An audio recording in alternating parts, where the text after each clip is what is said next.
Welcome friend, daily sports Bangla YouTube চ্যানেলে আপনাদের আবার আমি স্বাগত জানাই। আবার নিয়ে চলে এলাম খেলার নতুন ভিডিও নিয়ে। সবুজ মেরুনের এই তারকার সঙ্গে যোগাযোগ ইন্দোনেশিয়ার এই ক্লাবের। শেষ মরশুম আইএসএল জয় করার পর নতুন সিজনও নিজেদের ছন্দ ধরে রাখতে মরিয়া ছিল মোহনবাগান সুপার জায়ান্টস। সেই মতো দলে একাধিক বদল এনেছিল ম্যানেজমেন্ট। প্রাক্তন অধিনায়ক প্রীতম কোটাল থেকে শুরু করে পরবর্তীতে কাল ম্যাকিউয়ের মতো বিদেশি ফুটবলারদেরও ছেড়ে দিয়েছিল দল। এমনকি বাদ পড়তে হয়েছিল স্লাভকো ডামনোভিচকে।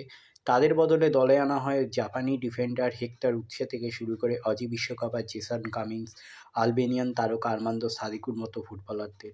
এমনকি দেশীয় ফুটবলার নির্বাচনের ক্ষেত্রেও দলবদলের বাজারে সেই সময়ে বড়সড় চমক দিয়েছিল মোহনবাগান।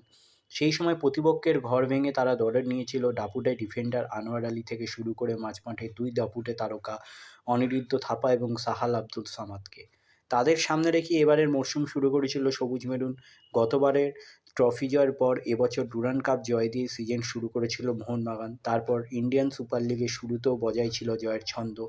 কিন্তু এএফসি কাপের গ্রুপ পর্বে বসুন্ধরা কিংসের কাছে পরাজিত হয়ে টুর্নামেন্ট থেকে ছিটকে যাওয়ার পর থেকেই ধীরে ধীরে ছন্দ হারাতে শুরু করে বাগান।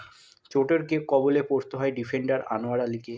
তার অনুপস্থিতিতে যথেষ্ট প্রভাব ফেলেছে রক্ষণভাগে। হ্যামিল থেকে শুরু করে সুভাষিস বসুর মতো ফুটবলাররা দলের দায়িত্বে থাকলেও পতন রোধ করা সম্ভব হয়নি, যার দরুন বিপর্যয় নেমে আসে ময়দানের এই প্রধানে। এসবের মাঝেই বদলে ফেলা হয় বাগানের কোচ হুয়ান ফেরেন্দোকে। ছাঁটাই করে দলের দায়িত্ব তুলে দেওয়া হয় টেকনিক্যাল ডিরেক্টর অ্যান্তোনিও লোপেস হাবাসের হাতে।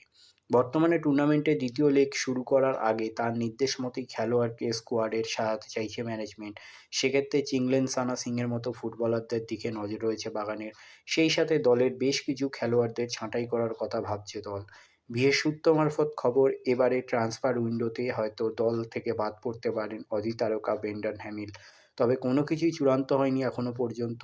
অন্যদিকে যতদূর খবর, হ্যামিলকে দলে নিতে নাকি যথেষ্ট আগ্রহ রয়েছে ইন্দোনেশিয়ার এক জনপ্রিয় ফুটবল ক্লাবের। শোনা যাচ্ছে সেখানকার ক্লাব পার্সেবায়া সুরাবায়া বায়ার ম্যানেজমেন্টের সঙ্গে নাকি কথাবার্তা এগিয়ে গিয়েছে অনেকটা দূর। সব ঠিকঠাক থাকলে সবুজ মেরুন জার্সি ছেড়ে এই দলের জার্সিতে হ্যামিলকে দেখতে পেলে অবাক হওয়ার কিছুই থাকবে না।